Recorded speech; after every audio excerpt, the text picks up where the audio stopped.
ऐसी संस्था जो मुस्लिम प्रधान देशों में भी जाकर, जहाँ पर शरिया इत्यादि को मानने वाले लोग बहुत प्रभावी हैं, वहाँ भी जाकर अपने मंदिर स्थापित करती है।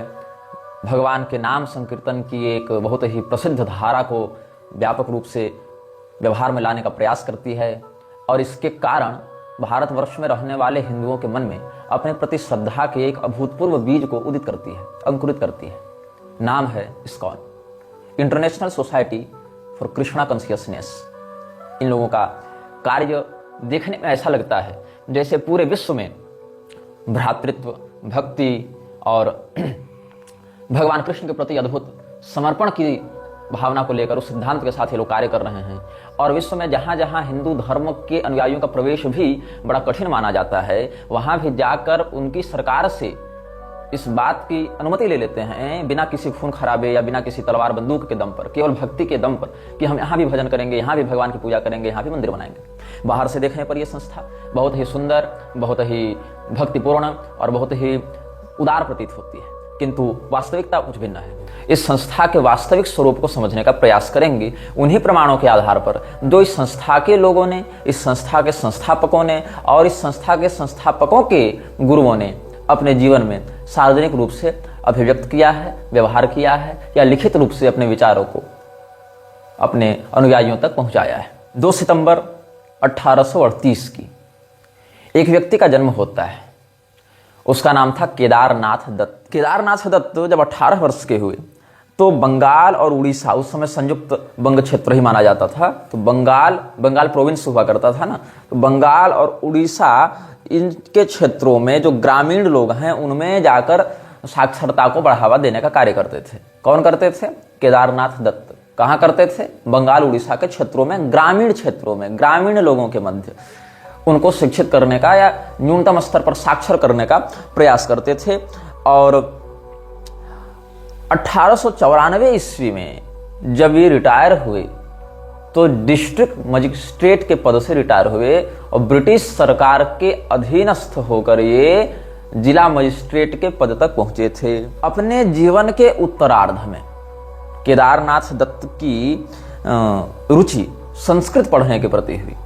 द्विजेंद्रनाथ टैगोर के साथ मिलकर केदारनाथ दत्त ने संस्कृत पढ़ना आरंभ किया और बहुत से विदेशी लेखकों जैसे कि कैंट, गॉथी, हेगेल, स्वीडनबर्ग, ह्यूम, वोल्टायर और स्कोपेनहावर, इन सबको इसने पढ़ा।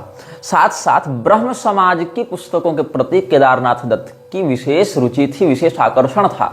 और ब्रह्म समाज एक प्रकार का सूडो हिंदुइज्म का संगठन था जो अंग्रेजों के एक बड़े ही चहेते कार्यकर्ता राजा राम मोहन राय, जो कि सनातन धर्म के विरुद्ध जाकर बहुत से कार्यों को ईसाइयत को बढ़ावा देते हुए करने के लिए कुख्यात रहा और सरकार ने जिसे समाज सुधारक के नाम से बताना आरंभ किया था, उसके द्वारा स्थापित ब्रह्म समाज में सनातन धर्म की मूलभूत सिद्धांतों की दुर्गति स्पष्ट देखने को मिलती है। और ब्रह्म समाज के ही पुस्तकों के प्रति केदारनाथ दत्त की रुचि बढ़ने लगी थी। लेकिन एक संस्मरण के अनुसार केदारनाथ दत्त की हिंदुत्व के प्रति रुचि ब्रह्म समाज की पुस्तकों को ही पढ़कर बढ़ी, जैसा कि कहते हैं, as well as the books of the Brahmo Samaj which rekindled his interest in Hinduism. अब केदारनाथ चूंकि जिला मजिस्ट्रेट के पद पर रहा अपने जीवन के कार्यकारी अंतिम दिनों में, और उससे पहले भी अंग्रेजी राज के अधिकारियों के साथ अच्छे संबंध इसके रहे, तो यहाँ पर इसकी दोस्ती होती है चार्ल्स डॉल से। चार्ल्स डॉल जो है वो यूनिटेरियन मिनिस्टर था। कहाँ का?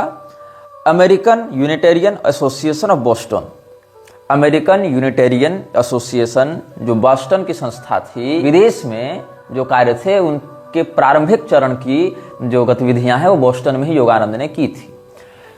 और ये संस्था भी जो हम बता रहे हैं आपको, अमेरिकन यूनिटेरियन एसोसिएशन, वो भी बोस्टन की थी।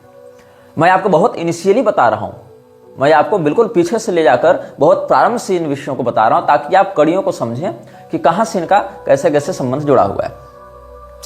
तो अमेरिकन यूनिटेरियन एसोसिएशन जो बोस्टन की संस्था थी, उसका एक केंद्रीय मंत्री जिसका नाम था चार्ल्स डेल, वो कलकत्ता में नियुक्त था। और उसका काम क्या था कलकत्ता में, आप समझ सकते हैं। कलकत्ता में ही, बंगाल में ही मदर टेरेसा भी धर्मांतरण के कार्यों को बहुत गतिविधियां प्रदान करती रही, बहुत तेजी प्रदान करती रही। और जितने भी अंग्रेजी शासक भारत में अपने अभियानों को प्रारंभ करने के लिए आए थे, उनका जो आधारभूत केंद्र रहा वह बंगाल, कलकत्ता ही रहा। यहीं से फिर वो पूरे भारत में कब्जा करने के लिए आगे बढ़ते रहे। मतलब उन्होंने एक ऑथराइज्ड बेस पहले बंगाल को बनाया था, ये भी सार्वजनिक बात है।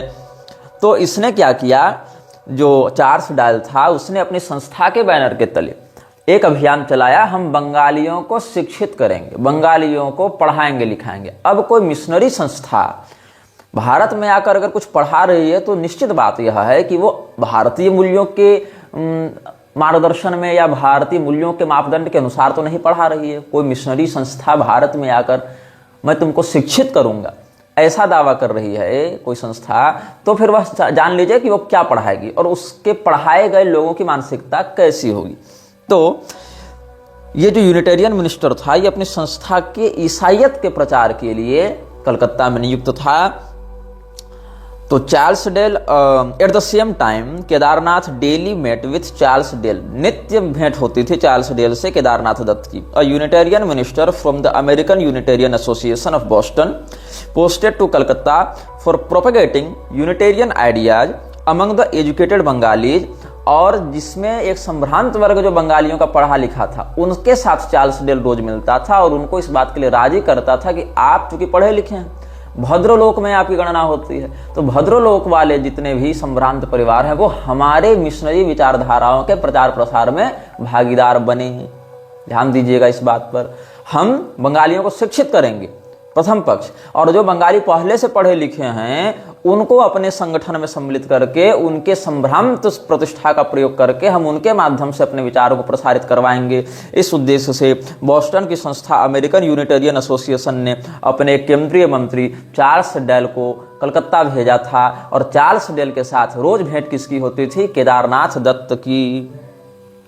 और केदारनाथ दत्त ने चार्ल्स डेल के ही गाइडेंस पर बाइबल इत्यादि का भी अध्ययन किया, और जो यूनिटेरियन एसोसिएशन के जो लेखक इत्यादि थे उनके साहित्य को भी खूब पढ़ा, और उसके बाद कुरान इत्यादि का भी बहुत गहरा अध्ययन किया था इसने। Under Dale's guidance Kedarnath studied the Bible and the Unitarian writings of Channing, Emerson, Parker and others while developing a fascination for the liberalism of Unitarian religious teachings. The young Kedarnath also studied the Quran. Kedarnath Datta के मन में छवि क्या बनी कि ये जो मिशनरियां आई हैं ये उदारवादी मिशनरियां हैं, ये किसी संकीर्ण मानसिकता की नहीं हैं, ये तो धार्मिक प्रचार के लिए आई हैं और बड़ी उदारवादी मानसिकता से बस अपनी कुछ अच्छाई बताना चाहते हैं, बाइबल की कुछ अच्छी बातें लोगों तक पहुंचाना चाहते हैं और अपने मजहब का प्रचार करना चाहते हैं। मतलब एक ऐसी संस्था जो पूरे भारत को गुलाम बनाने के लिए तैयार है और क्रूरतापूर्वक अत्याचार कर रही है बाइबल के ही नाम पर, और भारतीय मठ मंदिर गुरुकुलों की व्यवस्था के विरुद्ध खड़ी है, वैसी संस्था से जुड़े लोग केदारनाथ दत्त के लिए क्या थे, रिलीजियस टीचर्स थे, जो कि स्वभाव से कंजर्वेटिव नहीं थे, जो कि स्वभाव से लिबरल्स थे। अब आप आगे देखें, ये जो केदारनाथ दत्त था इसके विषय में जो प्रचार किया जाता है इसका परिचय अगर आप विकिपीडिया में पढ़ेंगे तो मैं विकिपीडिया में इसका परिचय पढ़ के बताता हूं। Bhakti Vinod Thakur, born as Kedarnath Datta, was an Indian Hindu philosopher, guru and spiritual reformer of Gaudiya Vaishnavism, who effected its resurgence in India in late 19th and early 20th century and was called in contemporary scholars as a Gaudiya Vaishnava leader of his time. Among with his son Bhakti Siddhanta Saraswati is also credited with initiating the propagation of Gaudiya Vaishnavism in the West and its global spread. अब केदारनाथ दत्त जो है उसको ये क्या बता रहा है या इसके अनुयायी क्या बता रहे हैं कि गौड़ीय वैष्णव संप्रदाय के पुनः जागरण में या उसके सुधार और शोधन में इस व्यक्ति का बड़ा हाथ है। मतलब इस्कॉन वाले क्या मानते हैं कि भक्ति विनोद ठाकुर जो अपने पूर्व काल में केदारनाथ दत्त के नाम से प्रसिद्ध था, केदारनाथ दत्त ही बाद में भक्ति विनोद ठाकुर के नाम से चलने लगा समाज में। तो ये केदारनाथ दत्त जो है वो गौड़ीय वैष्णवता का पुनः उद्धार करता है। मतलब इसके अनुसार उस समय भारत में गौड़ीय वैष्णव दृढ़ नहीं थे, पढ़े लिखे नहीं थे, प्रभावी नहीं थे। मतलब ये उद्धार किया है गौड़ीय संप्रदाय का, ऐसा इन लोगों का दावा है। मतलब उस समय के जो गौड़ीय लोग थे वो कुछ काम के नहीं थे इनके अनुसार, उस समय के गौड़ीय लोग सिद्धांत विहीन थे इनके अनुसार, उस समय के गौड़ीय लोग भगवान की भक्ति नहीं करते थे इनके अनुसार। तो किसने उनको ऐसा करना सिखाया, किसने उस संप्रदाय का उद्धार किया? भक्ति विनोद ठाकुर ने। ये बात ये लोग प्रचारित करते हैं। तो भक्ति विनोद ठाकुर उर्फ केदारनाथ दत्त के विषय में आगे बताएंगे। तो he tackled the task of reconciling Western religion and traditional belief by accommodating both modern critical analysis and Hindu mysticism in his writings. Kedarnath Dutt जब भी कुछ लिखता था भारतीय हिंदू सभ्यता के आलोक में, तो उसमें एक परछाई या एक बड़ा सम्मिश्रण पाश्चात्य विचारों और सभ्यता का भी होता था। उनके विचारों से प्रभावित होकर वो हिंदू धर्म की व्याख्या किया करता था। हिंदू धर्म की व्याख्या करने के लिए जो प्रेरणा मिलती थी, जो शैली अपनाई जाती थी, वो वही थी जो चार्ल्स डेल इत्यादि विदेशियों ने, अमेरिकन्स ने, ब्रिटिशर्स ने इसको प्रभावित रूप से समझाई थी, बताई थी। मतलब हिंदू धर्म की व्याख्या अंग्रेजी चश्मे से देखकर ये करता था। तो समझ लो कि किस प्रकार से मैक्स मुलर ने, मैकॉले ने हिंदू धर्म की अनर्गल व्याख्या की, बस वही सिद्धांत भक्ति विनोद ठाकुर ने भी अपनाया। Kedarnath's spiritual quest led him at the age of 29 to become a follower of Chaitanya Mahaprabhu. He dedicated himself to the study and practice of Chaitanya's teachings, emerging as a leader within the Chaitanya Vaishnava movement in Bengal. 29 वर्ष की उम्र में केदारनाथ दत्त ने चैतन्य महाप्रभु के ग्रंथों को या चैतन्य महाप्रभु के उपदेशों को पढ़ना, सुनना, समझना प्रारंभ किया और धीरे धीरे चैतन्य महाप्रभु के नेतृत्व में जो वैष्णव आंदोलन बंगाल में हुआ उसका नायक बन गया, लीडर बन गया। तो मतलब इससे पहले जो लोग इसको पढ़ा रहे होंगे सिद्धांत, तो वो क्या नायक नहीं थे, क्या वो लीडर नहीं थे, लेकिन ये क्या हो गया, तो ये लीडर बन गया, ऐसा इस्कॉन वालों का दावा है। अच्छा, इसके बाद इसने क्या किया, ग्रामीण और शहरी क्षेत्रों में चैतन्य महाप्रभु के विचारों का प्रसार करते हुए, उपदेश देते हुए, पुस्तकें छापते हुए और स्वयं से बंगाली भाषा में गीतों को लिखते हुए ये फैलाने लगा। और उसमें एक बात यहाँ ध्यातव्य है, आप देखेंगे, he also opposed what he saw as apasampradayas और numerous distortions of the original Chaitanya teachings. He is credited with the rediscovery of the lost site of Chaitanya's birth in Mayapur near Navadvip, which he commemorated with a prominent temple. इसकी दृष्टि में, केदारनाथ दत्त की दृष्टि में, चैतन्य महाप्रभु के जो उपदेश हैं वो गौड़ीय लोग पालन नहीं कर रहे थे उस समय। ये बताएगा कि गौड़ीय लोग को क्या करना चाहिए। चैतन्य महाप्रभु के उपदेश गौड़ीय लोग विकृत रूप से प्रसारित कर रहे थे, इसलिए इसने चैतन्य महाप्रभु के उपदेशों को सही तरीके में और ओरिजिनल तरीके में बताना प्रारंभ किया, ऐसा इसका दावा है। और साथ ही साथ इस्कॉन के लोग इसको इस बात का श्रेय देते हैं कि चैतन्य महाप्रभु की जो वास्तविक जन्मस्थली थी नवद्वीप के मायापुर में, उसकी इसने खोज की और वहां पर उनकी स्मृति में एक मंदिर का भी निर्माण करवाया। अब देखो, भक्ति Vinod Thakur led the spread of Chaitanya's teachings in the West in 1880, sending copies of his works to Ralph Waldo Emerson in the United States and to Reinhold Rost in Europe. भक्ति विनोद ठाकुर जो केदारनाथ दत्त है वो पहले ही अमेरिकन यूनिटेरियन एसोसिएशन के Charles del के निकट संबंध में रहा था और बाइबल इत्यादि उससे पढ़ता रहता था। अब जब इसने चैतन्य महाप्रभु के विचारों को लिखना और प्रसारित करना आरंभ किया तो किसी मान्य गौड़ीय संप्रदायाचार्य से उसको वेरीफाई नहीं करवाया कि देखिए मैं चैतन्य महाप्रभु के इस सिद्धांत को ऐसे प्रचारित कर रहा हूं, ये सही है कि गलत। मतलब ये स्वयं में इतना आत्ममुग्ध व्यक्ति था कि इसने स्वयं को ही चैतन्य महाप्रभु के संप्रदाय का उद्धारक भी घोषित कर दिया। लेकिन इसका गुरु कौन रहा, किसने इसको इस प्रकार का ज्ञान दिया, इसके विषय में बातें स्पष्ट नहीं है। बल्कि बातों को देखेंगे तो उस समय के गौड़ीय लोगों ने तो इसको चैतन्य महाप्रभु के ग्रंथ और पुस्तक देने से भी मना कर दिया था कि तुम मत लो, तुम अधिकारी नहीं हो उसके। तो इसने क्या किया, स्वयं से ही इधर उधर से बातें जोड़ तोड़कर सुनी सुनाई बातों के आधार पर कुछ पुस्तकें इधर उधर हाथ में लग गई लाइब्रेरी इत्यादि से, तो वहीं से फिर इसने अपने आप को गौड़ी संप्रदाय का उद्धारक घोषित कर दिया। और इन बातों को वेरीफाई करवाने के लिए, इन बातों के प्रसारण के लिए ये उन्हीं लक्ष्यों का आश्रय लेने लगा। मतलब किसी गौड़ीय संप्रदायाचार्य की शरण में यह नहीं गया, किसी गौड़ीय संप्रदायाचार्य के द्वारा वेरीफाई इसको नहीं किया गया। इसने क्या किया, इसने दो लोगों को अपनी लिखित पुस्तकें भेजनी आरंभ की, जिसमें एक था अमेरिका में रहने वाला रैल्फ वाल्डो इमर्सन और दूसरा था रेनहोल्ड रोस्ट, एक अमेरिका का एक यूरोप का। इसमें जो इमर्सन भाई साहब हैं वो आप गूगल में कभी सर्च करेंगे तो ये अलग अलग धर्मों के, मतलब अलग अलग मान्यताओं के, धर्म तो केवल सनातन है, अलग अलग मान्यताओं की खिचड़ी बनाकर एक नए ही रूप में प्रस्तुत करने के लिए भी प्रसिद्ध रहे हैं। ठीक है, आगे क्या हुआ, इसने the revival of Gaudiya Vaishnavism, the revival of Gaudiya Vaishnavism effected by Bhakti Vinod spawned one of India's preaching missions of the early 20th century, the Gaudiya Math headed by his son and spiritual heir Bhakti Siddhanta Saraswati. Gaudiya वैष्णवता के पुनः जागरण का स्वयं को श्रेय देते हुए जब इसने देखा कि गौड़ीय संप्रदाय वाले तो हमको मान्यता नहीं दे रहे, गौड़ीय संप्रदाय वाले हमको महत्व नहीं दे रहे, तो इसने क्या किया, इसने एक एनजीओ बनाया और उस एनजीओ का नाम रख लिया गौड़ीय मठ। नाम ही रख लिया गौड़ीय मठ। तो जो गौड़ीय मठ है ना, वो गौड़ीय संप्रदाय नहीं है। गौड़ीय मठ क्या है, केदारनाथ दत्त के द्वारा गौड़ीय संप्रदाय से मिलते जुलते दिखने के लिए एक बनाया गया एनजीओ है। और ये हमको कब पता चला, ये तब पता चला जब गौड़ीय संप्रदाय के ही एक आश्रम में हम महाराष्ट्र में गए थे। 4 दिनों तक हमने भक्ति सूत्र पर व्याख्यान किया था।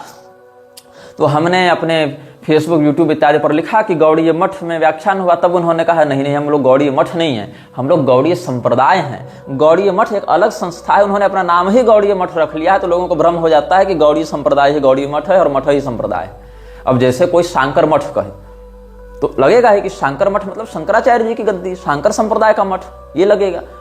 लेकिन इन लोगों ने क्या किया, ऐसा नहीं, गौड़ीय संप्रदाय अलग है, गौड़ीय मठ उनकी निजी संस्था है, गौड़ीय मठ उनका एक एनजीओ है, खुद का उन्होंने एक एसोसिएशन बना रखा है और नाम रखा गौड़ी, ताकि उस रंग से, उस तिलक से, उस इष्ट परंपरा के एक नकल से, उस नाम गौड़ीय शब्द के नकल से ऐसा लगे कि हम तो माध्व गौड़ीय संप्रदाय के हैं। इस प्रकार से भ्रम चला जावे। अब आगे देखो, ये जो संस्था का इसने निर्माण किया, उसी संस्था का उत्तराधिकारी किसको बनाया, अपने लड़के को बनाया, जिसका नाम था विमला दत्त। और ये विमल दत्त जो है वही बाद में बन गया भक्ति सिद्धांत सरस्वती। इस पर भी आगे आएंगे। और यहां तक क्या हो गया, जब गौड़ीय मठ से प्रभुपाद की ही नहीं बनने लगी बाद में, तो प्रभुपाद ने भी विद्रोह करके अपनी खुद की संस्था डाल रखी, जिसका नाम रख दिया इस्कॉन। तो इस्कॉन जिसने बनाया अभय डे ने, उसका गुरु था विमल दत्त और विमल दत्त के पिता थे केदारनाथ दत्त। तो केदारनाथ दत्त ने गौड़ीय संप्रदाय से विद्रोह करके बनाया गौड़ीय मठ और उसके लड़के तक वो मठ बढ़िया चला। और उसके लड़के के बाद जब अभय डे उसमें घुसा तो उसने गौड़ीय मठ से विद्रोह करके बना लिया इस्कॉन। तो मूल परंपरा कहीं नहीं है इनकी। ये जो कहते हैं हम बोनाफाइड गुरु परंपरा से हैं, हम बिल्कुल विशुद्ध गुरु परंपरा से हैं, गुरु परंपरा छोड़ो, इनकी तो एनजीओ परंपरा ठीक से नहीं चल पाई, तो गुरु परंपरा क्या इनकी ठीक से चलेगी? ये धरातल का सत्य है। उसके बाद क्या हुआ, Bengali renaissance and the bhadralok, जब बंगाल में एक पुनः जागरण का दौर चला आधुनिक इतिहासकारों के अनुसार, तब क्या हुआ, Kedarnath Datta belonged to the Kayastha community of Bengali intellectual gentry that lived during the Bengal renaissance and attempt to rationalize their traditional Hindu beliefs and customs. तो बंगाल के संभ्रांत कायस्थ परिवार से बिलोंग करता था केदारनाथ दत्त। और केदारनाथ दत्त का जन्म 1838 ईस्वी में हुआ था, जब भद्रलोक, मतलब जो भद्रलोक एक शब्द है, मतलब सभ्य लोग, पढ़े लिखे संभ्रांत लोग, उनके परिवार में जन्म हुआ था। तो क्या हुआ, ये भद्र लोग जो थे वो स्वयं को अन्य लोगों से बड़ा ऊंचा दिखाते थे। ये एक जाति या क्षेत्रगत भावना बंगालियों में सदैव रही है कि भारत के अन्य लोगों की तुलना में वो स्वयं को बहुत कलाकार, बहुत पढ़े लिखे, बहुत संभ्रांत, बहुत सभ्य, बहुत उन्नत सभ्यता वाले मानते हैं और भारत के ही अन्य लोगों को इस मामले में बहुत नीचा दिखाते रहते हैं।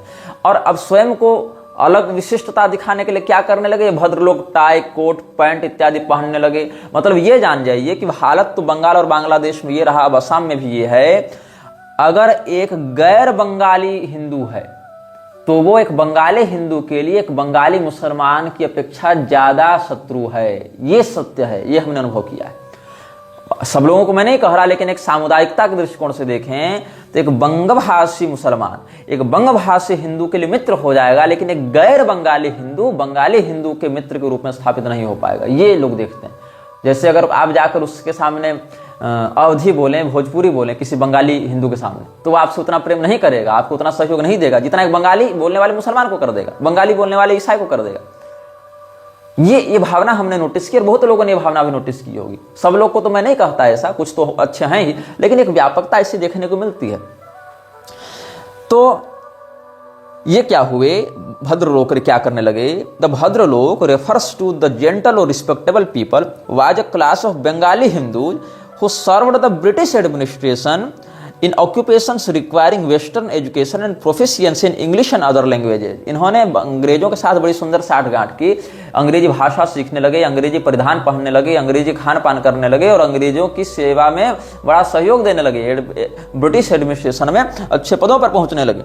And expose to and influenced by the western values of the British including the latter's condescending attitude towards cultural and religious traditions of India, the Bhadralok started calling into question and reassessing the tenets of their own religion and customs। लेकिन बाद में जब अंग्रेजियत कुछ अधिक हावी होने लगी और बंगाली पना कम होने लगा, तब इन लोगों ने कहा हमको अपना संस्कार, अपनी सभ्यता, अपनी संस्कृति भी ध्यान में रखनी पड़ेगी। तब इन लोगों ने क्या किया, बंग पुनर्जागरण के नाम से एक अभियान चलाया, जहां पर ये लोग अपनी सभ्यता मान्यता को अंग्रेजियत के द्वारा अधिग्रहित होने से बचाने के लिए कुछ सांस्कृतिक कार्यक्रम करने लगे, कुछ पुस्तकें लिखने लगे, कुछ संप्रदायुक्त बातों की ओर आने लगे। इससे क्या हुआ, जो विभाग था बंगालियों में वो दो प्रकार से हो गया। एक, जिनको अंग्रेजी शासन का पैसा, वहां से मिलने वाला रुतबा, वहां से मिलने वाले टाइटल्स, ये सब की लत लग चुकी थी, उन्होंने इसको स्वीकार नहीं किया। और दूसरे, जो लोग अंग्रेजी शासन के विरुद्ध आंदोलन इत्यादि करने के पक्षधर थे कि अंग्रेजियत तो हमको जितना फायदा दे रही है उससे अधिक क्षति पहुंचा रही है, वो लोग दूर होने लगे। तो इसमें एक दरार पड़ने लगी, भद्रलोक के दोनों छोरों में एक दरार पड़ने लगी और इस दरार को पाटने के लिए किसी एक ऐसे व्यक्ति का या समुदाय का उदित होना आवश्यक था जो अपनी बंगाली संस्कृति पर गर्व करते हुए अंग्रेजों के मध्य अपना इन्फ्लुएंस बढ़ाए। बाद में क्या हुआ कि जब इनका परिवार आर्थिक संकट में घिरा था तो ये सब माइग्रेट कर गए थे ऊला की ओर। वहां से फिर ये अपने नाना के घर चले गए थे, ईश्वर चंद्र मुस्तफी के पास चले गए थे, जो एक उदारवादी जमींदार रहे अपने समय में, ऐसी भी बातें कही जाती हैं। फिर यहाँ पर इंग्लिश स्कूल में इनका एडमिशन बाद में हुआ, यहाँ पर पढ़ाई लिखाई की। आगे बहुत कुछ बंगाल में जब फेमाइन्स आए, महामारी, अकाल इत्यादि पड़े तो इनका घर परिवार इधर उधर भटकता ही रहा, एक जगह टिक कर नहीं रह पाए। ये सब होते होते आगे आप देखेंगे तो जो कि पिता और माता दोनों पक्ष से सब बड़े बड़े जमींदार रहे थे, लेकिन अकाल के कारण, बार बार माइग्रेशन के कारण इनकी जो संपत्ति थी वो समाप्त होती गई। ये सब बातें हैं। और बहुत ज़्यादा कर्ज हो गया था इनके जीवन में, बहुत ज़्यादा इनका परिवार कर्ज में डूबा हुआ था। ये सब हुआ और इन लोगों को ये he felt unconvinced by conventional explanations and started doubting the reality of many Hindu gods and goddesses worshipped in Hindu temples, village temples. एक समय केदारनाथ दत्त नास्तिक भी हो गए, क्योंकि बंगाल में इतने उपद्रव होते थे, इतने अकाल पड़ते थे, इतनी महामारियां होती थीं और अंग्रेजी शासन के द्वारा उनके ऊपर और अत्याचार किए जाते थे। विश्व युद्ध से अधिक भीषण तो बंगाल का अकाल पड़ गया लोगों के लिए। और उस समय भी अंग्रेजी शासन अनाज छीन छीन कर विदेश भेजती रही और विदेश में पहले भारत का अनाज भेजा गया, फिर भारत में वापस अनाज लाने के लिए कैसे नालायकों ने सौदे कर रखे, इसके विषय में भी हम आगे के अनुभागों में आप सबों को बताएंगे, सप्रमाण बताएंगे। तो जितने भी लोग गांव में देवी देवताओं की पूजा करते थे उनके प्रति केदारनाथ का विश्वास डिगने लगा। मतलब ये कोई पहले से श्रद्धालु व्यक्ति नहीं था, ये अपने जीवन में नास्तिकता को भी अनुभव कर चुका था और मिशनरियों के प्रभाव में भी रह चुका था। और सोचो कि जो व्यक्ति अपने जीवन में नास्तिक रह चुका हो, जो व्यक्ति अपने जीवन में ईसाइयत के पूर्ण प्रभाव में रह चुका हो, जो व्यक्ति अपनी लिखी हुई पुस्तकों को वेरीफाई करने के लिए अंग्रेजों और अमेरिकन के पास ही भेजता रहा हो, ऐसा व्यक्ति स्वयं को चैतन्य महाप्रभु के संप्रदाय का उद्धारक बता रहा है, गौड़ीय वैष्णवता का एक आचार्य बता रहा है। समझ रहे हो तुम इस बात को? उड़ान मच्छर भर के नहीं है, और नाम रखना है अपने आप का गरुड़, सुपर्ण वैनतेय। अब क्या हुआ, ये सब धीरे धीरे जब निराशा, नास्तिकता ये सब होने लगी, तो एक बूढ़ी महिला उसको मिली, बोले सुनो तुम राम राम पहले भजन करो, तब तुम्हारी कुछ बुद्धि सुधरेगी। तो एक बूढ़ी महिला के निर्देश पर ये राम राम राम राम जपने लगा, और धीरे धीरे फिर कलकत्ता पहुंचा। कलकत्ता में यूरोपी तौर तरीके, जीवन इत्यादि को इसने देखा, और फिर अपनी पढ़ाई लिखाई छोड़कर पहले इसने अपने नाना की संपत्ति को बचाने का प्रयास किया। फिर 1852 ईस्वी में फिर उला छोड़कर ये कलकत्ता फिर आया। अपने काशी प्रसाद घोष जो वहाँ पर एक पत्रकार, ये अखबार के संपादक थे, उनके यहाँ आकर कुछ दिन नौकरी की, कुछ दिन वहाँ रहे। उसके बाद काशी प्रसाद घोष के यहाँ 1858 ईस्वी तक 5-6 साल ये रहा, और फिर धीरे धीरे ये वेस्टर्न फिलोसॉफिकल और पोएटिक पॉलिटिकल चीज़ों में इंटरेस्ट रखने लगा। अब इसके बाद क्या हुआ, एक हिंदू चैरिटेबल इंस्टीट्यूट था, 1852 से 56 के मध्य उसने वहाँ पढ़ाई लिखाई की कुछ, और ईश्वर चंद्र विद्यासागर इत्यादि के संपर्क में भी आया। These external events as well as the internal conflict between morality and need moved Kedarnath towards introspection in search for a more appealing concept of God as accepted in Christianity and Vaishnavism. यहाँ ध्यान देना, क्रिश्चियनिटी के साथ ये लोग Hinduism को नहीं रखते हैं, कभी नहीं। क्रिश्चियनिटी के सापेक्ष वैष्णवता को रखते हैं, और ये कहता है कि जो ईश्वर का सिद्धांत ईसाइयत में है और जो ईश्वर का सिद्धांत वैष्णवता में है, दोनों एक है, इसलिए दोनों को जोड़कर ये लोग देखते हैं। तो इसने सोचा कि हम ईश्वर की एक व्यापक परिभाषा खोजें, ऐसी परिभाषा जो ईसाइयत से भी मिलती हो और वैष्णवता से भी मिलती हो, ऐसी एक खोज में गया। तो क्या हुआ, इसने marking this period of his life was Kedarnath interest in Gaudiya Vaishnavism and particularly in the persona and teachings of Chaitanya Mahaprabhu. अब इसका ईसाइयत वाला भाग तो पुष्ट था, क्योंकि चार्ल्स डेल ने इसको खूब बाइबल पढ़वाई थी। अब इसको अपने आपको ईसाई कहने में तो शर्म आ रही थी, क्योंकि यहाँ से सामाजिक विरोध प्राप्त हो जाएगा कि ये तो ईसाई बन गया। तो इसको अपने लिए वैष्णवता का कोई ठप्पा लगाना आवश्यक लगने लगा। और वैष्णवता कहाँ बंगाल में खोजेंगे, तो गौड़ीय संप्रदाय ही इसको मिला। तो सोचा कि गौड़ीय संप्रदाय में हम घुसपैठ करते हैं, उस समय इसने सोचा। और चैतन्य महाप्रभु के व्यक्तित्व और उपदेश की आड़ में फिर हम अपना काम करते हैं। तो Kedarnath tried to acquire a copy of Chaitanya Charitamrita and the Bhagavata Purana principal scriptures for Gaudiya Vaishnavas, but failed. क्या हुआ, गौड़ीय वैष्णव के मध्य जाकर इसने प्रयास किया कि हम भागवत महापुराण प्राप्त करें और चैतन्य चरितामृत प्राप्त करें, क्योंकि यही दोनों पुस्तकें गौड़ीय वैष्णवों के सिद्धांत के आधारभूत रूप में स्थापित थीं। लेकिन बट फेल्ड, लेकिन गौड़ीय संप्रदाय के उस समय वैष्णवों ने इसको न भागवत महापुराण ही दी, न चैतन्य चरितामृत ही दिया। कुछ तो कारण रहा होगा। तब इसने क्या किया, however his interest in Chaitanya's teaching and example of love for Krishna, the personal form of God, coupled with Chaitanya's grace and ethical integrity became the decisive theme of his life and mission. लेकिन जब इसको चैतन्य चरितामृत और भागवत पुराण नहीं मिले, तब कथित तौर पर इसका प्रेम कृष्ण भगवान के लिए और बढ़ गया। अच्छा प्रेम इतना बढ़ा कि इसने बाद में जो पुस्तकें लिखी उसको इमर्सन इत्यादि के पास भेजता रहा, अमेरिका यूरोप भेजता रहा, यहाँ नहीं भेजता रहा। चार्ल्स डेल वहां से अमेरिका से आकर इसको पढ़ाता है, फिर यहाँ से गौड़ीय संप्रदाय के पुस्तकों को लेने का प्रयास करता है, असफल रहने पर इधर उधर से जुगाड़ करता है और वहां से बातें लिखकर वहीं वापस भेजता है, जैसे कोई एजेंट काम करके अपनी रिपोर्ट को हेडक्वार्टर भेजता है, उसी तरीके से।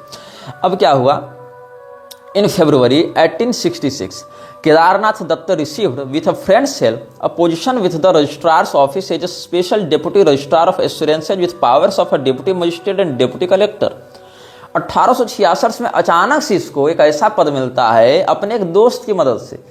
यहाँ नोटिस करने वाली बात है, इस दोस्त का नाम यहाँ पर स्पष्ट नहीं किया गया है, पता नहीं इसका कौन सा दोस्त था और पता नहीं वो अंग्रेजी शासन में किस हैसियत में था। लेकिन अचानक से जीवन में भटकते भटकते इसको एक डिस्ट्रिक्ट मजिस्ट्रेट के अधिकारों से युक्त पद प्राप्त हो जाता है, वो भी हिंदू होकर, भारतीय होकर, अंग्रेजी शासन में। आज के समाज में ऐसा संभव नहीं है। उस समय के समाज में अंग्रेजी शासन में किस प्रकार के संबंध इसके अंग्रेजों से थे कि अमेरिकी एक एजेंट आता है यहाँ मिशनरी प्रचार करने के लिए, वो इसको बाइबल पढ़ाता है। गौड़ीय वैष्णव संप्रदाय के पुस्तकें ये प्राप्त करने में जब गौड़ियों के द्वारा मना कर दिया जाता है, तब इधर उधर से जुगाड़ करके कुछ लिख लिख कर ये भेजता है अंग्रेजों के पास, विदेश भेजता है, अमेरिकन के पास भेजता है, और फिर इसको यहाँ पर डिस्ट्रिक्ट मजिस्ट्रेट बना दिया जाता है, वैसे अधिकार दे दिए जाते हैं। कहाँ का, सारण जिला छपरा, वहां पर ये बन गया डिस्ट्रिक्ट मजिस्ट्रेट का अधिकार इसको प्राप्त हो गया। और छठे रैंक के अधिकारी से अपनी सिविल सर्विसेज की सेवा में ये दूसरे स्तर तक पहुंच गया। During the next 28 years Kedarnath rose through the ranks of civil services from 6th grade to 2nd grade, which entailed authority. In colonial Bengal, a job at the executive government service staffed by the Bhadralok, except for the top management tier occupied by the British, was the coveted achievement. देखो, अंग्रेजी शासन में मुख्य सत्ताधारी के अतिरिक्त नीचे भद्रलोक को बहुत नौकरियां दी जाती थी, यही सब काम को प्रसारित करने के लिए। तो इसने जब प्रचार किया कथित रूप से गौड़ीय वैष्णवता का, तो कैसा किया? भक्ति विनोद, मतलब जो केदारनाथ दत्त है, adapted his message to the western mind by borrowing popular Christian expressions such as universal fraternity, cultivation of the spirit, preach and church and deliberately using them in a Hindu context. समझ रहे हो, ये हिंदू धर्म की परिभाषा को व्यक्त करने के लिए, हिंदू धर्म के सिद्धांतों को प्रसारित करने की आड़ में क्या करता था? Bhakti Vinoda adapted his message to the western mind by borrowing popular Christian expressions such a universal fraternity, cultivation of the spirit, the holy father और सन एंड होली स्पिरिट कहते हैं ना, father in the heaven and the his son and the holy spirit, ये सब, preach and church and deliberately using them in a Hindu context, ये रहस्य चल रहा है। तो इसी केदारनाथ दत्त ने स्थापना की थी गौड़ीय मठ की। अब क्या हुआ? इसका एक लड़का था जिसका नाम था बिमला प्रसाद दत्त।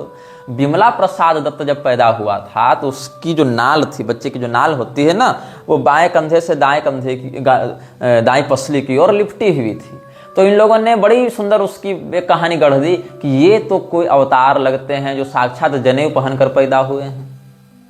ये देखो, मतलब बच्चा अगर जन्म ले रहा है, उसकी नाल जो है वो ऐसे लिपटी हुई थी, शरीर में कहीं भी लिपट सकती है। तो इन्होंने क्या कह दिया कि मेरा बेटा तो साक्षात अवतार है और ये जनेऊ पहनकर पैदा हुआ, इसलिए आचार्य होगा। जबकि ये लोग कायस्थ थे, ब्राह्मण नहीं थे, लेकिन इसने क्या कह दिया कि ये तो आचार्य होगा, क्योंकि इसको स्थापित भी तो करना था ना इस रूप में स्वयं को।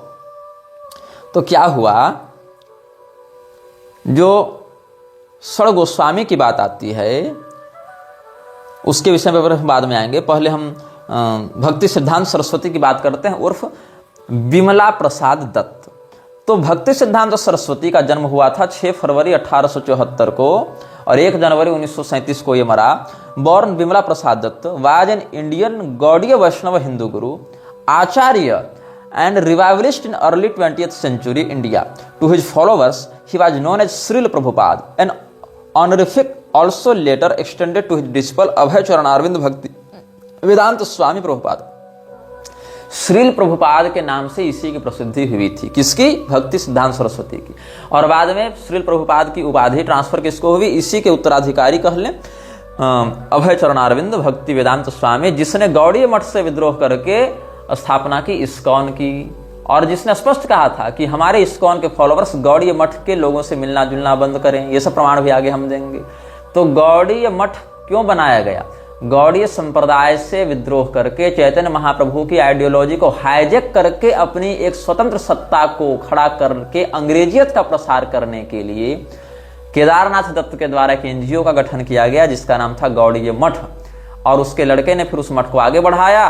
लेकिन जो एसी है अभय चरणारविंद, अभय डे, उसने फिर गौड़ीय मठ से भी विद्रोह करके, मतलब एक नकली से एक दूसरी नकली ब्रांच निकाल ली, जिसको कह दिया इस्कॉन, और कह दिया ये तो असली गुरु परंपरा है हमारी। गुरु परंपरा छोड़ो, यहां तो एनजीओ इनकी असली नहीं टिक पाई। तो क्या हुआ? 1918 में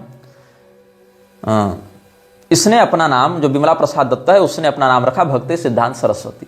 अब सरस्वती क्या है? सरस्वती एक योगपट्ट है। योगपट्ट मतलब 10 प्रकार की उपाधियां शंकराचार्य जी के संप्रदाय में वेदानुसार मान्य हैं। गिरि, पुरी, भारती, वन, अरण्य, तीर्थ, आश्रम, पर्वत, सागर और गिरि है, गिरि पर्वत सागर, और इधर तीर्थ, आश्रम, अरण्य, वन, गिरि, पुरी, भारती, ये सब 10 उपाधियां होती हैं। इसमें सरस्वती, गिरि पहले बोल दिया ना, हाँ, तो गिरि, पुरी, भारती, सरस्वती, वन, अरण्य, तीर्थ, पर्वत, सागर, आश्रम, ऐसे करके 10 उपाधियां होती हैं। तो इसमें जो सरस्वती उपाधि है उसके 2 भेद होते हैं। शक्ति संगम तंत्र में जहां पर 10 नामियों की परंपरा का वर्णन है, वहां पर कहते हैं कि आनंद सरस्वती देवी तथा इंद्राक्ष सरस्वती। सरस्वती में 2 भेद होते हैं, एक आनंद सरस्वती और एक इंद्र सरस्वती। तो आनंद सरस्वती की परंपरा आप देख लेंगे, जैसे स्वामी निश्चलानंद सरस्वती, स्वामी स्वरूपानंद सरस्वती, स्वामी सदानंद सरस्वती, स्वामी अभिमुक्तेश्वरानंद सरस्वती। तो आनंद सरस्वती वाले ये सब में है। और इंद्र सरस्वती की परंपरा केवल कांची और उससे जुड़े सन्यासियों में प्राप्त होती है, जहां पर जयेंद्र सरस्वती, स्वामी चंद्रशेखरेंद्र सरस्वती, स्वामी विजयेंद्र सरस्वती, ये सब, स्वामी सदाशिवेंद्र सरस्वती, ये सब हैं। एक अभी स्वामी मृगेंद्र सरस्वती ब्रह्मलीन हुए, कांची की परंपरा के थे। तो इंद्र सरस्वती और आनंद सरस्वती, ये 2 प्रकार के सरस्वती नामक सन्यासियों की बात शास्त्र वर्णित करते हैं, जिसमें इंद्र सरस्वती की परंपरा कांची में है और श्रृंगेरी इत्यादि की प्रधानता से अन्य पीठों में फिर आनंद सरस्वती की परंपरा बढ़ी है। लेकिन इसने, विमला प्रसाद दत्त ने अपने आप को इन दोनों में से किसी परंपरा में नहीं रखा। सरस्वती बस इसने उठाया, न इसने आनंद पकड़ा न इंद्र पकड़ा। सरस्वती क्यों दिखाया? ताकि हम शंकराचार्य के समान गौरव को प्राप्त कर सके, क्योंकि उसमें सरस्वती टाइटल जो है वो बड़ा ट्रेंड में चल रहा था दयानंद सरस्वती के कारण। तो ऐसा लोगों को लगा कि सरस्वती टाइटल लगाना बहुत बड़े ज्ञानी का परिचायक है, तो इसने अपना नाम रख लिया सरस्वती। जबकि जो सरस्वती आस्पद है वो भी केवल ब्राह्मण के लिए है, दंड संन्यास लेने पर। लेकिन इसने क्या किया? दंड इत्यादि पकड़ लिया, त्रिदंड इत्यादि के नाम से त्रिदंडी स्वामी भी लिखने लगा था अपने आप को, और कह दिया कि हम सरस्वती हो गए। तो इसको संन्यास किसने दिया? किसी ने नहीं, इसने स्वयं को ही स्वयं से संन्यास दे दिया, क्योंकि ऑथेंटिसिटी तो कोई दे नहीं रहा था इसको। तो 1914 ईस्वी में केदारनाथ दत्त की मृत्यु हुई। 1915 ईस्वी में गौर किशोर दास बाबा जी की मृत्यु हुई। अब गौर किशोर दास बाबा जी वही व्यक्ति थे जिनके पास ये विमला प्रसाद दत्त आता जाता रहता था। तो ये जो बाबा जी थे ये भजन इत्यादि में अपना लगे रहते थे, उन्हीं की संगति में रहते हुए कुछ इसका जान परिचय बढ़ा। तो क्या किया इसने? 1918 following the 1914 death of his father and the 1915 death of his guru Gaur Kishore Das Babaji, Vimala Prasad accepted the Hindu formal order of asceticism sannyasa from the photograph of his guru and took the name Bhakti Siddhant Saraswati Goswami। अब सरस्वती लगाने पर इसको संदेह हुआ कि हम कहीं अपने गौड़ीय लाइनेज के द्वारा है तो न निकाल दिए जाएं, क्योंकि गौड़ीय मठ के नाम से हमारे फादर श्री तो एक चला कर गए हैं फ्रॉड। तो गौड़ीय मठ तो गौड़ीय संप्रदाय है नहीं, वो तो गौड़ीय संप्रदाय वालों ने मेरे पिता को पुस्तक तक नहीं दी थी। इसने अपनी एक अलग एनजीओ बनाई और वहां से लिख लिख कर अंग्रेजों से वेरीफाई करवाता रहा। तो कहीं सरस्वती लगाएंगे तो गौड़ी वाले न निकाल दें, और गोस्वामी लगाएंगे तो कहीं इधर से हमको लोग मान्यता न दें। तो इसने दोनों ही ठूस लिया अपने नाम में, लिख दिया भक्ति सिद्धांत सरस्वती गोस्वामी। समझ रहे हो? और ये उपाधि इसको किसी ने नहीं दी। ये प्रभुपाद के गुरु की बात बता रहा हूं मैं, जो अभय चरणारविंद प्रभुपाद के नाम से फेमस हुआ। ऐसे इसकी उपाधि भी श्री प्रभुपाद ही थी, लेकिन मैं ये बता रहा हूं तुमको, इसने अपना नाम स्वयं रख लिया भक्ति सिद्धांत सरस्वती गोस्वामी। तो लोगों को लगा रही है तो बड़ा विशुद्ध कोई तगड़ा ही व्यक्ति होगा, तो गोस्वामी भी लिखता है सरस्वती भी लिखता है। गोस्वामी वाले लोग तो सरस्वती नहीं ही लगा रहे थे और सरस्वती वाले गोस्वामी नहीं ही लगा रहे थे, ये दोनों पकड़ लिया। और संन्यास किसने दिया? तो किसी ने नहीं दिया। अपने गुरुजी की फोटो को गुरुजी के देहावसान के 4 वर्ष के बाद, 3-4 वर्ष के बाद इसने एक दिन रखा, उन्हीं के सामने कहा कि हम सन्यासी हो गए, और कहा कि हमने साक्षात अपने गुरुजी से ये दीक्षा ली है। तो ये तो वही बात हो गई कि कोई व्यक्ति जो है वो आदि शंकराचार्य जी का फोटो सामने रख ले और कहा कि हम तो आदि शंकराचार्य जी के डायरेक्ट सन्यासी शिष्य हो गए। तो कोई उठे रामानुजाचार्य जी का फोटो लगा ले और कह दे हम तो रामानुजाचार्य जी के डायरेक्ट शिष्य हो गए। लेकिन इस व्यक्ति को थोड़ी सी और बुद्धि लगानी चाहिए थी। ये तो स्वयं को मध्वाचार्य जी के लाइन में बताते हैं ये लोग ना, तो मध्वाचार्य जी का ही फोटो डायरेक्ट रख लेता। गौर किशोर दास बाबा जी का फोटो तो रखने की आवश्यकता थी नहीं, इसको तो सीधे बोनाफाइड गुरु परंपरा मिल जाती कि सीधे मध्वाचार्य जी का फोटो रख लेता और कह देता कि हम तो भैया सीधे मध्वाचार्य जी के डायरेक्ट दंडी शिष्य हो गए। और या फिर चैतन्य महाप्रभु का ही फोटो सामने रख लेता। और इनकी आवश्यकता क्यों है? ये तो साक्षात कृष्ण भगवान का ही फोटो रख लेता अपने सामने, कह देता कि हम साक्षात कृष्ण भगवान से सीधे ये ज्ञान प्राप्त किए हैं, एवं विवस्वते योगम के बाद तो मेरा ही नंबर था। तो ये फ्रॉड चल रहा है यहाँ पर। और Bhakti Siddhanta Saraswati inaugurated in Calcutta the first centre of his institution later known as the Gaudiya Math. जो इसके पिता भक्ति विनोद ठाकुर ने जिन बातों को संस्थागत रूप से स्थापित करने का प्रयास किया था, उसी बात को एक नया प्रारूप देते हुए इसने गौड़ीय मठ का उद्धार किया। मतलब इसके पिता पहले से एक संस्थान बना चुके थे, लेकिन ये संस्थान उतना वर्ल्ड वाइड फेमस नहीं हुआ था, ये वर्ल्ड वाइड उतना काम नहीं कर पाए थे, बस लिखित रूप से कुछ कुछ बातें ये कर रहे थे। तो गौड़ीय मठ का जो सांस्कारिक प्रारूप है वो किसने रखा था? भक्ति विनोद ठाकुर ने। लेकिन इसको ढांचागत रूप में किसने आगे बढ़ाया? एक ब्रांडिंग इसकी किसने की? रिब्रांडिंग करना होता है ना, वो किया भक्ति सिद्धांत सरस्वती गोस्वामी और विमला प्रसाद दत्त ने। तो गौड़ीय मठ बनाया किसने? सांस्कारिक रूप से केदारनाथ दत्त ने बनाया। क्यों बनाया? गौड़ीय वैष्णव संप्रदाय से विद्रोह करके, क्योंकि उन लोगों ने इसको मान्यता दी नहीं थी और इसको महत्वाकांक्षा थी कि हम कुछ करें, अंग्रेज लोग इसके माध्यम से कुछ करवाना चाहते थे। तो इसने गौड़ीय मठ के जो आधारभूत बातें हैं उसको सामने रखा, गौड़ीय वैष्णव मुख्य संप्रदाय से विद्रोह करके। और उसके जीवन काल में तो इसका विस्तार हो नहीं पाया, तब इसकी रिब्रांडिंग करके किसने इसको कलकत्ता में स्थापित किया? गौड़ीय मठ के नाम से रिब्रांड करके इसके लड़के विमला प्रसाद दत्त ने, जिसने अपने ही गुरु के मरने के 4 साल के बाद उनकी फोटो रख के स्वयं को सन्यासी घोषित कर दिया और गोस्वामी भी खींच लिया, सरस्वती भी खींच लिया, दोनों उपाधि रख ली अपने पास, किसी ने दिया नहीं, स्वयं टान लिया। अब ये जो गौड़ीय मठ था ये क्या करने लगा? पूरे भारत में इसने अपने 64 शाखाएं स्थापित की और भारत से बाहर इसमें म्यांमार में और कहां जर्मनी और इंग्लैंड, यहां भी इसने 3 सेंटर बनाए।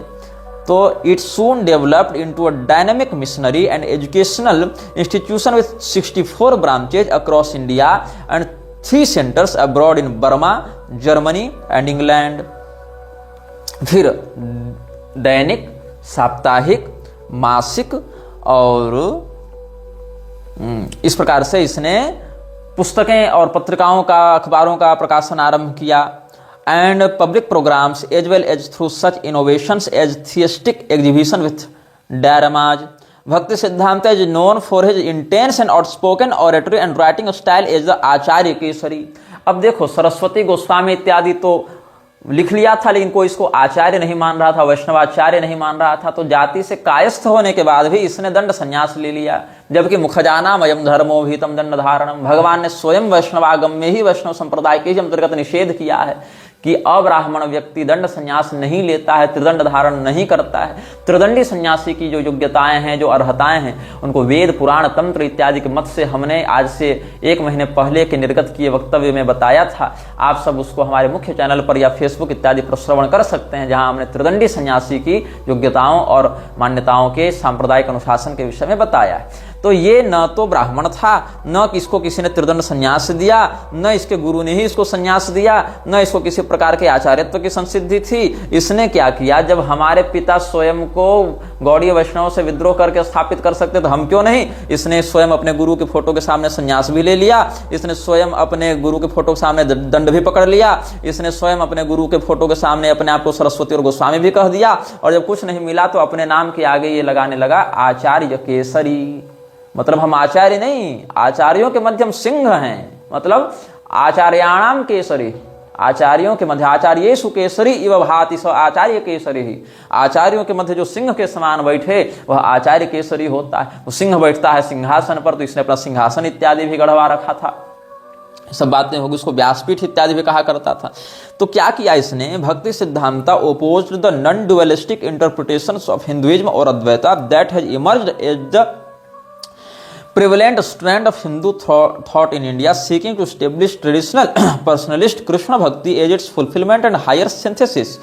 इसने सबसे पहला काम किया अद्वैत का खंडन, क्योंकि अद्वैत का खंडन करने से सीधे सीधे उन लोगों के सहानुभूति और श्रद्धा का पात्र बन जाता जो पहले से अद्वैत के विरुद्ध खड़े थे, जैसे कि मध्व संप्रदाय के लोग। तो अब ये शंकराचार्य के संप्रदाय में तो आ नहीं सकता था, समर्थन तो करते बनता नहीं, ऊपर से गौड़ीय परंपरा को इसने अपनाया था। तो इसने सोचा कि कैसे भी करके हम सीधे अद्वैत वालों से अगर टकराएंगे तो उन लोगों के हम चहेते बन जाएंगे जो पहले से अद्वैत के विरोध में खड़े हैं। जैसे गुरुचरण दास को कोई जानता पहचानता था नहीं, लेकिन मेरे विरुद्ध 2-4 वक्तव्य देने के बाद रामभद्राचार्य ये सबसे उठना बैठना हो गया, क्योंकि निग्रहाचार्य के विरुद्ध में खड़ा हो गया व्यक्ति। तो उसके बाद लोगों को लगा रहे ये भी तो पहले से निग्रहाचार्य से जो टकरा रहे थे वो लोग इसको हाथों हाथ प्रसिद्ध करने लग गए। ये सब बातें हो गई। तो यहाँ भी यही इसने किया। At the same time through lecturing and writing. अब देखो, अद्वैत की ही केवल बात नहीं, अगर केवल द्वैत और अद्वैत की ही बात करें तो द्वैतवादी आचार्य ने भी वर्णाश्रम धर्म की निंदा नहीं की है। स्मृत्युक्त कर्तव्यों की निंदा नहीं की है। स्मार्त मतलब स्मृति के आधार पर चलने वाले, स्रोत मतलब श्रुति के आधार पर चलने वाले। तो जो स्मार्त परंपरा के लोग हैं वो भी द्वैतवादियों में पाए जाते हैं। ऐसा नहीं कि मध्वाचार्य जी ने स्मृतियों का अप्रामाण्य कह दिया हो या स्मृतियों के विरुद्ध चले गए हो, ऐसा नहीं है। अद्वैत और द्वैत दोनों ही शाखाओं के आचार्यों ने अपने भाष्यों में, अपने उपदेशों में कम से कम वर्णाश्रम धर्म की और स्मृत्युक्त सदाचार की तो मान्यता रखी है और उसका समर्थन किया है। लेकिन इसने अद्वैत का खंडन करने के साथ साथ स्मार्तों का भी खंडन करना आरंभ किया। भगवत भक्ति की आड़ में इसने स्मार्तों का भी खंडन किया, जबकि स्मृति स्वयं भगवान की वाणी है। श्रुति स्मृति ममैवाग्य यस्त उल्लंघ्य वर्तते आज्ञा भंगी मम द्वेषी मद्भक्तोपि न वैष्णवः।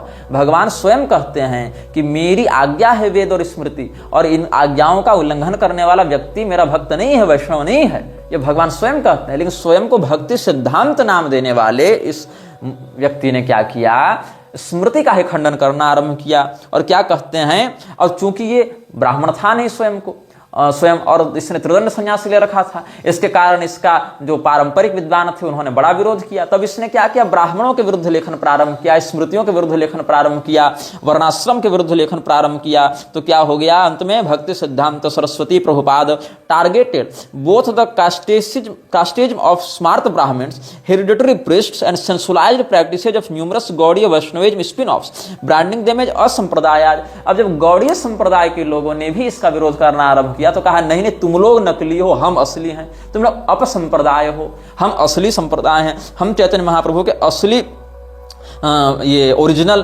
अनुयायी हैं। और कहता क्या है कि sensualized practices of numerous Gaudiya Vaishnavism spin offs, branding them as apasampradayas, deviations from the original Gaudiya Vaishnavism taught in the 16th century by Chaitanya Mahaprabhu and his close successors. अब देखो, चैतन्य महाप्रभु स्वयं ब्राह्मणों का विरोध करते थे क्या? चैतन्य महाप्रभु स्वयं ब्राह्मणों के विरुद्ध कोई या स्मृतियुक्त कर्तव्य के विरुद्ध जाते थे क्या? ऐसी बात नहीं है।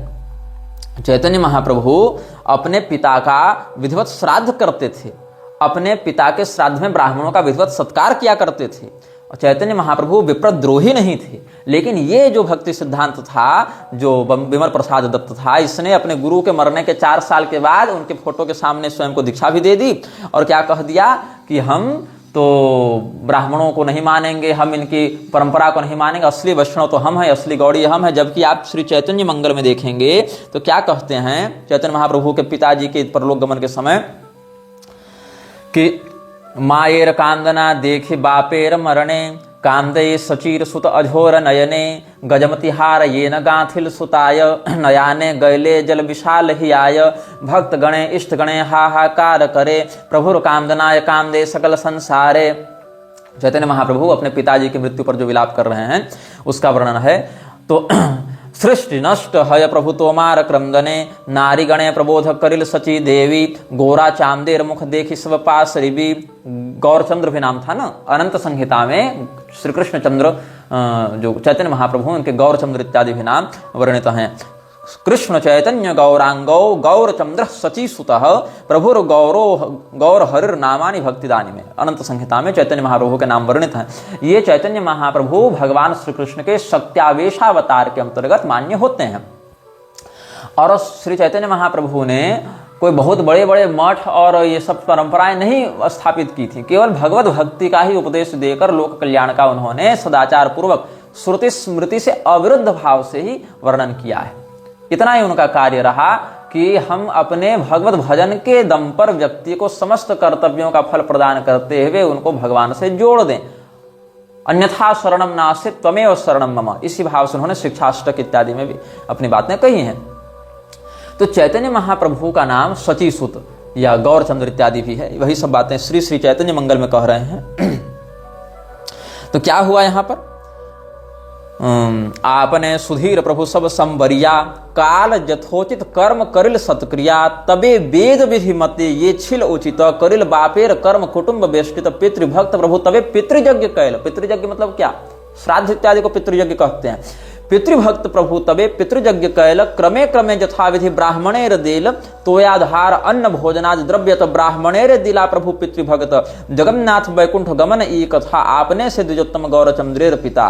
ये बात हुई। तो चैतन्य महाप्रभु जी ने अपने पिताजी का विधिवत श्राद्ध किया है, वैदिक विधि से ब्राह्मणों का सत्कार किया है, लेकिन वही चैतन्य महाप्रभु का स्वयं को वास्तविक अनुयायी बताकर अन्य गौड़ीय वास्तविक संप्रदायों को अपसंप्रदाय का टैग लगाने वाला ये विमल दत्त जो है, ये ब्राह्मणों के विरुद्ध भी लिखता रहा, ये स्मृतियों के भी विरुद्ध लिखता रहा और अद्वैत का खंडन भी करता रहा। कुल मिलाकर शास्त्रों में इसने कुछ नहीं माना अपनी बकवास के अलावा।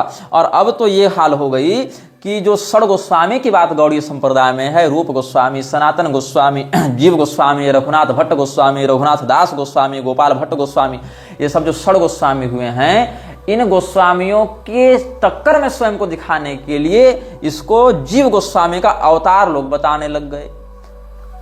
अपने चेलों से इसने ऐसा प्रपंच फैलवाया कि ये प्रभुपाद तो जीव गोस्वामी का अवतार बन गया। और इसी के तुलना में इसके चेले अभय चरणारविंद प्रभुपाद वर्जन 2.0 को भी लोग षड गोस्वामी में से किसी एक का अवतार किंवा सप्तम गोस्वामी की उपाधि भी देने लग गए।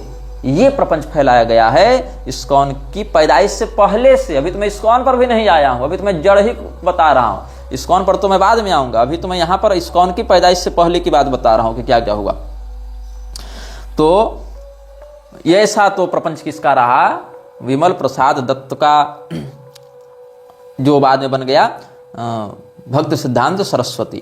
However, after the demise of Srila Prabhupada in 1937, the Gaudiya Math became tangled by intense dissent and the United Mission in India was effectively fragmented. क्या हो गया, जब ये विमल प्रसाद दत्त उर्फ श्रील प्रभुपाद उर्फ भक्ति सिद्धांत गोस्वामी सरस्वती पता नहीं क्या किया 1937 में मर गया, तब इसके द्वारा स्थापित जो एनजीओ थी गौड़ीय मठ वो बिखरने लगी, टूटने लगी। और बाद में प्रभुपाद ने गौड़ीय मठ के लोगों से मिलने जुलने से भी मना किया है अपने चेलों को, इस पर भी हम आएंगे। अपने ही गुरु के द्वारा स्थापित संगठन के विरुद्ध जाकर प्रभुपाद सेकंड ने अपना एक इस्कॉन खड़ा किया और इस्कॉन के लोगों को कहा कि तुम गौड़ी मठ वाले लोगों से मत मिलो, वो सब निशाचर हो गए, राक्षस हो गए हैं वो लोग। तो क्या हुआ, और ये जो पूरा का पूरा अभियान था वो खत्म हो गया इसका। तो over decades the movement regained it's momentum. In 1966 it's offshoot the international society for Krishna consciousness ISKCON was founded by भक्ति सिद्धांता's disciple AC भक्ति वेदांत स्वामी Prabhupada in New York City and spearheaded the spirit of Gaudiya Vaishnava teachings and practice globally. Prabhupada's branch of Gaudiya Vaishnavism presently counts over 5 lakh adherents worldwide with its public profile far exceeding the size of its constituency. तो निमाय चंद गोस्वामी के जो शिष्य रहे गौर किशोर दास बाबा, उनकी मृत्यु के 4 साल के बाद गौड़ीय मठ को फिर से रिब्रांड करते हुए भक्ति सिद्धांत सरस्वती गोस्वामी को उपाधि अपने से ग्रहण कर ली। किसने, विमल प्रसाद दत्त ने। और उसके 1937 में मरने के और लगभग 30 साल के बाद 1966 ईस्वी में जाकर इस्कॉन की स्थापना न्यूयॉर्क में जाकर किसने की, उसी के चेले प्रभुपाद सेकंड ने जो है अभय डे। तो क्या हुआ, on 27 1918 before leaving for Calcutta, Bhakti Siddhanta Saraswati resolved to become the first sannyasi of Gaudiya Vaishnavism post Chaitanya Mahaprabhu period, starting a new Gaudiya Vaishnava monastic order. देखो ये अलग लेवल फ्रॉड चल रहा है। चैतन्य महाप्रभु के बाद उस परंपरा में डायरेक्ट इकलौता सन्यासी कौन हुआ, कथित रूप से भक्ति सिद्धांत सरस्वती। जब 27 मार्च 1918 ईस्वी को इसने संन्यास लिया तो क्या कहा गया, मतलब चैतन्य महाप्रभु की परंपरा में चैतन्य महाप्रभु के बाद फिर कोई दूसरा सन्यासी नहीं हुआ। अच्छा, चैतन्य महाप्रभु भी किसी फोटो के सामने स्वयं को संन्यास नहीं दे दिए थे, उन्होंने भी केशव भारती स्वामी से संन्यास की दीक्षा विधिवत ग्रहण की थी, जो कि एक शांकर परंपरा के सन्यासी थे। यद्यपि ईश्वरपुरी इत्यादि से भी उन्होंने मंत्र ग्रहण किया था, इसीलिए मध्वाचार्य जी के भी संप्रदाय में उनका नाम आ जाता है और शंकराचार्य के संप्रदाय में भी आ जाता है, जबकि दोनों एक दूसरे के विरुद्ध चलने वाली मत पर आते हैं, एक द्वैत एक अद्वैत। अस्तु, इस पर हम बाद में चर्चा करेंगे जब वो प्रसंग आएगा तब। तो यहां पर क्या है, ये लोग ये दावा करते हैं अपने से डंडा उठाकर अपने से अपना नाम सरस्वती गोस्वामी धर के, वो भी गुरुजी की फोटो के सामने इसने संन्यास ले लिया। और क्या कहता है कि चैतन्य महाप्रभु के बाद डायरेक्ट हम ही उस परंपरा में सन्यासी हुए हैं। और तुम लोग सब नकली हो, तुम लोग अपसंप्रदाय हो। ये इसने बकवास कर रखी थी। और क्या हो गया, on 27 March 1918 before living for Calcutta, Bhakti Siddhanta Saraswati resolve to become the first sannyasi of Gaudiya Vaishnavism post Chaitanya Mahaprabhu period और starting a new Gaudiya Vaishnava monastic order. Original नहीं है, new Gaudiya Vaishnava monastic order इसने बनाया। ये बोनाफाइड गुरु परंपरा में नहीं है, खुद से एक एनजीओ खड़ी की, खुद से एक फोटो के सामने अपने आप को दीक्षा दी और अपने आप को सन्यासी कह दिया, और शंकराचार्य परंपरा से ले लिया सरस्वती और उधर से ले लिया गोस्वामी और स्वयं को कह दिया कि चैतन्य महाप्रभु की परंपरा में, उनके बाद डायरेक्ट हम ही सन्यासी हो गए। ये फ्रॉड चल रहा है इस मत में, देख लो। और क्या कहता है, क्यों ऐसा किया भैया तुमने? तो क्योंकि कोई गौड़ीय वैष्णव सन्यासी था ही नहीं जो मुझे दीक्षा दे, इसलिए हमने डायरेक्ट खुद को सन्यासी बना लिया।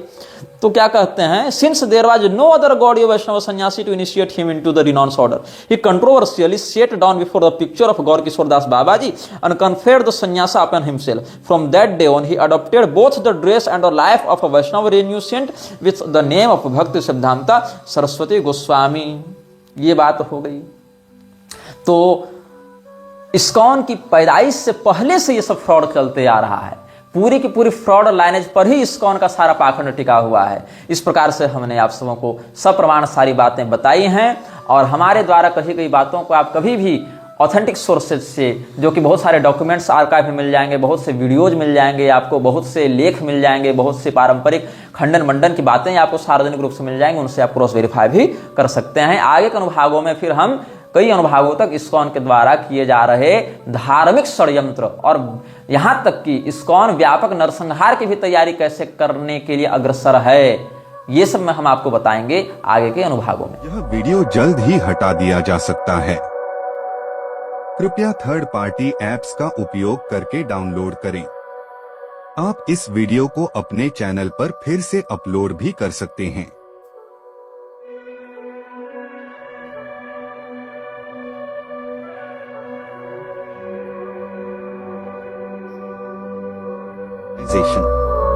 This video may get deleted soon. Please download using third-party apps. You may also re-upload this video on your channels. Thank you.